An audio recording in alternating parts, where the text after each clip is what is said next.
Howdy, this is Doc Moses with the Economical Cowboy. So in the intro video, if you watch that, you've already seen some of the story, how I got started, and what we're talking about with Economical. How it's not doesn't mean you don't ever get a lot of good stuff, because you're going to see me with a lot of guns here, but it means you go slow and you get it right the first time. So we're looking at pistols today. This is the pistol video, and so we're going to start off with one of the common guns is a clone. Now this is a Colt clone. This is made in Italy. I've got all the little doors, gates open on these to show that I've checked them ahead of time to make sure they were unloaded, and I'll check them again. The clones are really popular, and they're the least expensive way to go. And quite honestly, well, this is my backup. I love this pistol. This is a great pistol. Listen real close. You'll hear the 4 clicks. C-O-L-T. That's what everybody likes. Now, I'm that strange guy because when you have the 4 clicks, you don't have an internal safety. I like the internal safety. In fact, I'm probably going to buy the parts to put this one back, even though it's an older one, and I'll have to buy the new parts and do all kinds of adjustment. But the clones like this are really good. I've had 2 clones. The first one I got rid of in a few months. I hated it. The trigger was wobbly. The cylinder was unfluted, but it was a 45 and had a 45 ACP cylinder with it. That's really what I wanted. But just the quality of that particular firearm was just terrible. I'm not going to mention the name because I'm not here to endorse or trash anybody. And a lot of people love that company, but I found it to be cheap. Didn't like it. So I got rid of it. Didn't really lose much money, fortunately, so I got a good deal on it. And then stumbled across this one on the wire, which in the previous video, the intro, we talked about looking on the CAS wire. And it had been on there for several weeks. Nobody was interested. It's because it's in 4440, kind of an odd caliber. So I made him an offer, and I wasn't trying to lowball him. It was just, this is what I've got. If you want to get rid of it and move on, I'm your guy.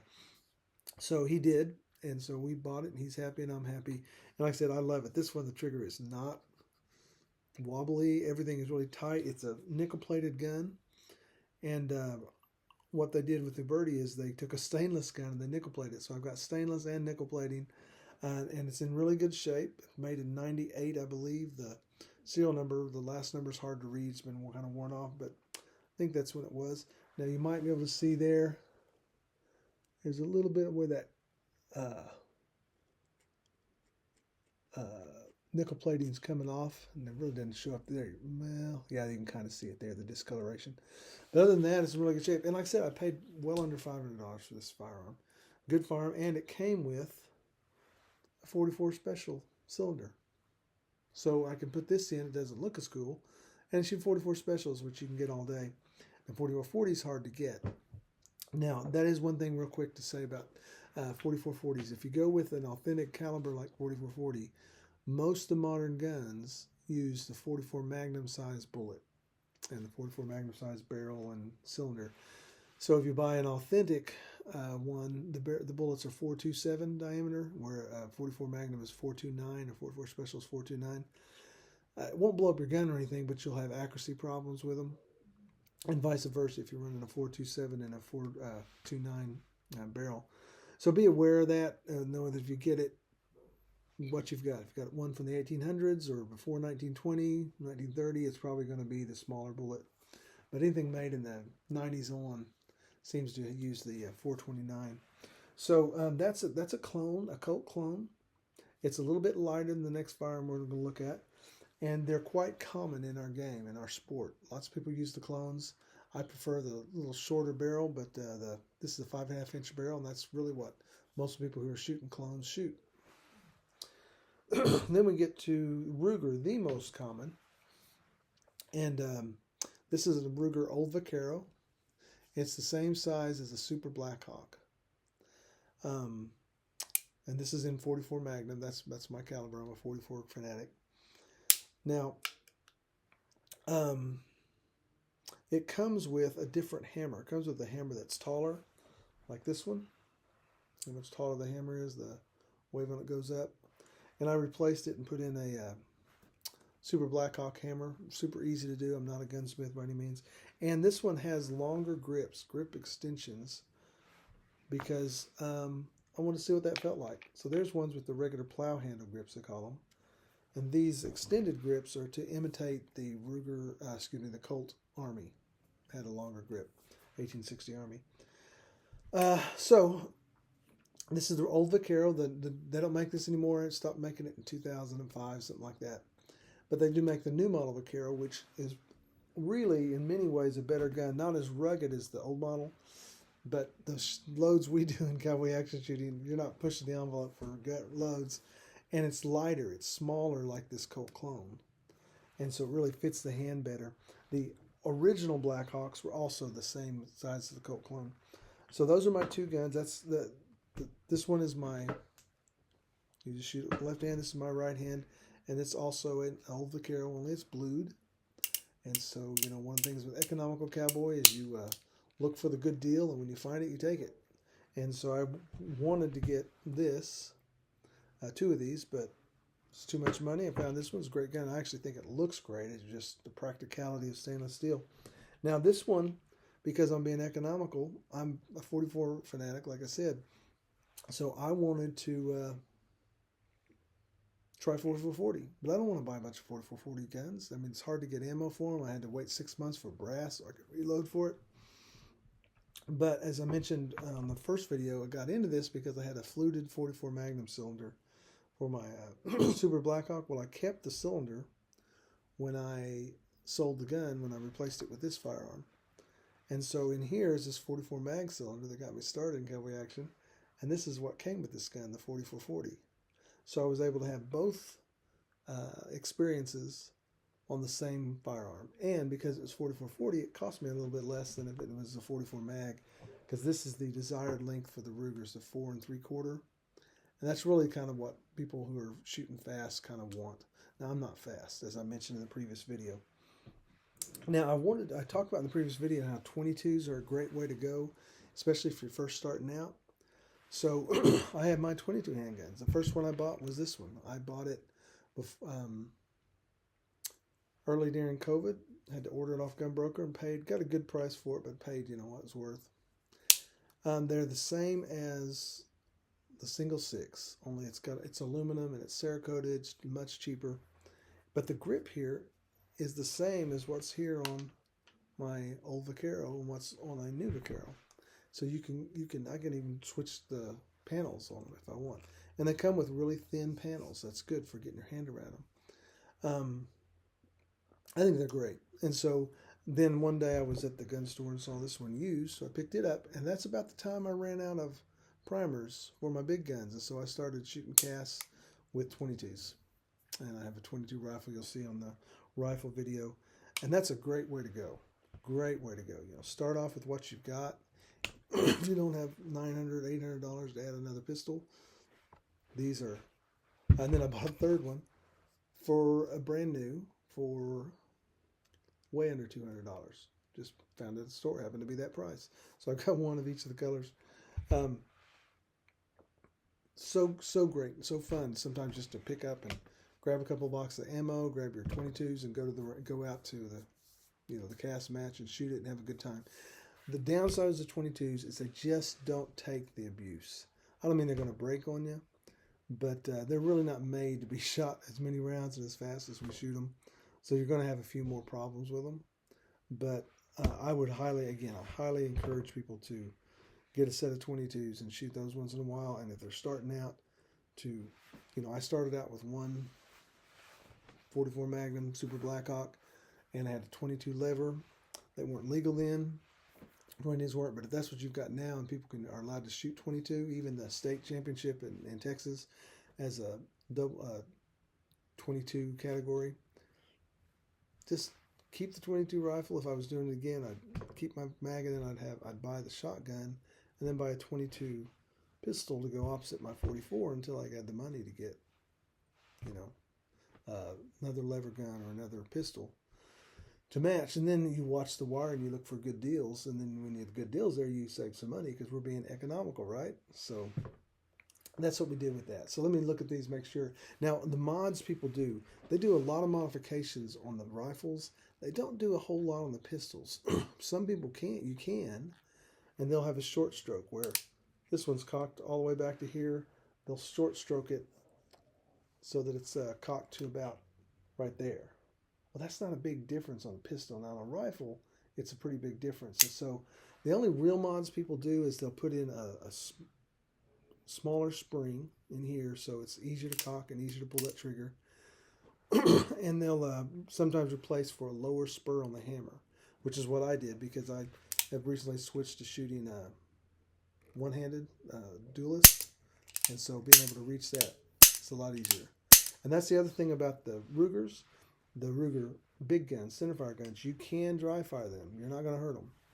You're really not supposed to dry fire these. There's a little bushing in here that can come out, and so I have some blanks made up with that I can stick in here because you're not going to find snap caps in 4440. But I have made up some blanks that I can stick in there, and then I can practice with it and have a good time. So that's the mods. They, in general, sometimes they'll replace the grips, get something thinner. But a economical Cowboy can do that. These are the wood grips that came on this stainless steel firearm. And what I did to thin them out, and I could still go some more, was I just stuck them on a piece of 100 grit paper and took some of that off. Now you have to make sure there's enough wood to give so that you don't end up with too much of the frame showing. See, on this firearm, there's pieces of the frame are showing here and here, and away a bunch here. Those will dig in your hands if you shoot them all day. So you want the wood to go all the way there, but this one, the wood is so big, there's lots of room to take off some more, and so I've taken off quite a bit on both sides, and I'll probably take off a little more before I start using them again. And then we talked about the short stroke, how I don't see any real use for that until you get fast. When you get to the top third of your, high speed for your club, then yeah, absolutely. Get it done, because that's going to save you a fraction of a second every time. But until then, shoot them the way they are. Quick note on these Ruger Wranglers and probably the single six. I don't own a single six. Do not dry fire these. They say you can, and they lie. Trust me, I screwed one up. It took me forever to get the pings out of the cylinders so they would eject well. In fact, this one still has that problem. This is the one I bought used, and I guarantee that's why the guy got rid of it. He had been dry firing it, and it's a mess. Even today, after honing the crud out of it, it's still a mess. Just to remind you, on the honing, what I'm talking about there is you want to... the way I do it is I stick a 22 brush on my Dremel or on my drill, either one. And then I put polishing compound on it and some steel wool. I'll put steel wool and some polishing compound. Then I stick it in there and run that drill. Then I go on the next one, run that drill, next one. Like that. It will polish that down and get rid of those burrs that were caused by someone dry firing. And eventually I'll get it all taken care of, and this gun will be as good as the other ones. All right, so about done with the handguns. So we talked about the springs, grips, hammers. Now the calibers. We're trying to be economical. So the cheapest way to go is with a 38. 38 357, it costs you less for the bullets because you're going to have to reload. You're using less powder. And if you get fast, there's less recoil. That's what everybody's using because, it works. It's faster. I use 44s and I'm not fast yet. Now, if I got fast enough with these, I would probably still use them and just be happy where I was at because I'm being economical. But I made that decision consciously. It's like, if I want to be fast, I'll buy 357s. I really like 44s and 45s, and I've already got a 44, so I'll stick with 44. And again, if I ever get really fast, then I may regret that and say, oh, I'm going to bite the bullet, buy a couple of 38s. But right now, I'm happy with that. So do think about that as you're thinking about your calibers. You are going to have to reload. There's just no way around it. Now, with the Rugers, we talked about this. The single six is exactly like this, but it's all steel construction. This firearm has a steel cylinder and a steel barrel, and everything else is aluminum. Of course, the hammer's not, but the single six looks like it, same grips and everything else, but it's solid steel. It's a great gun. It's just way overpriced. This one is priced about right, and the single six is just obscenely expensive.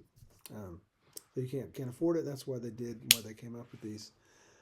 They also make a Bearcat, which is the smaller frame, and it is also all steel. So it's too expensive also. And it's really small. So it's for like if your grandkids were doing this and they were 10 or 11, 12, or a young lady even in 13 or 14. Bearcat's a good one if you can find them.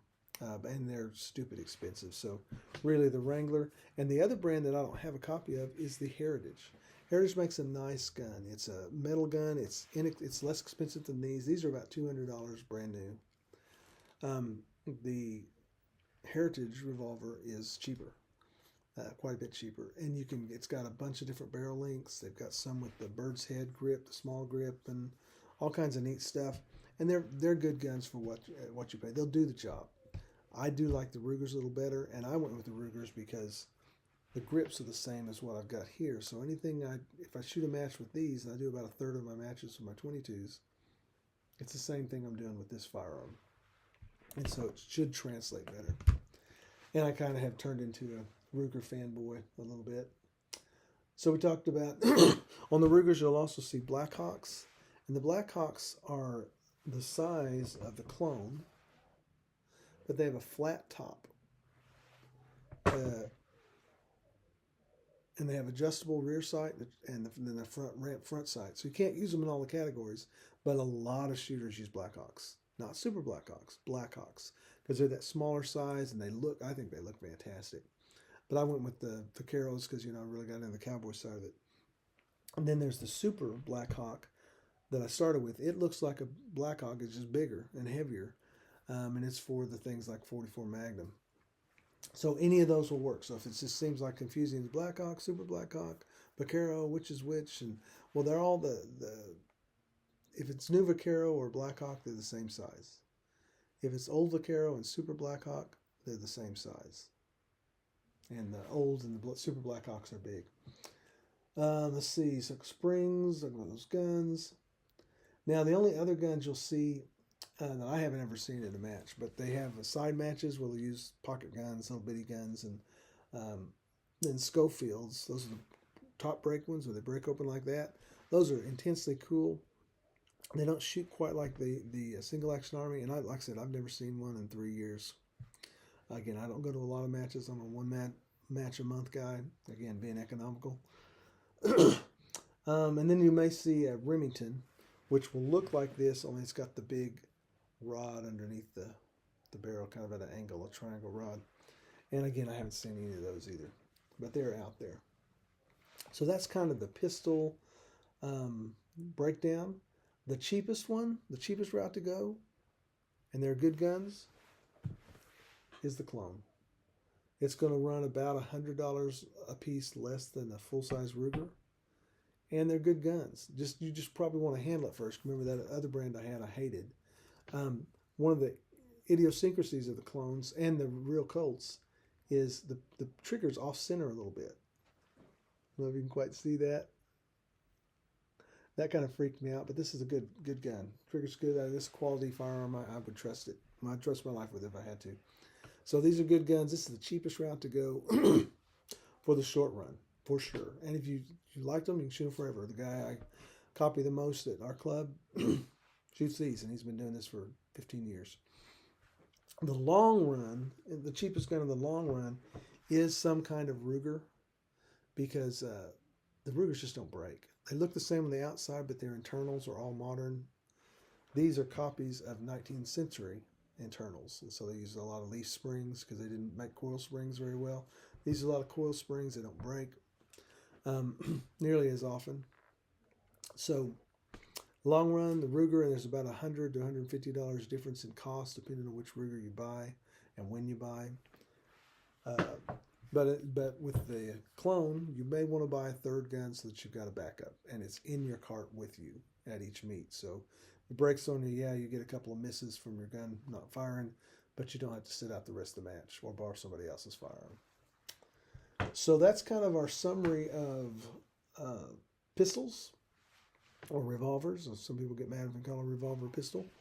That's about a 20-minute video, so I hope that helps. And get a 22. I like the Rugers. The clones are good. Now, you notice I didn't talk about a real Colt.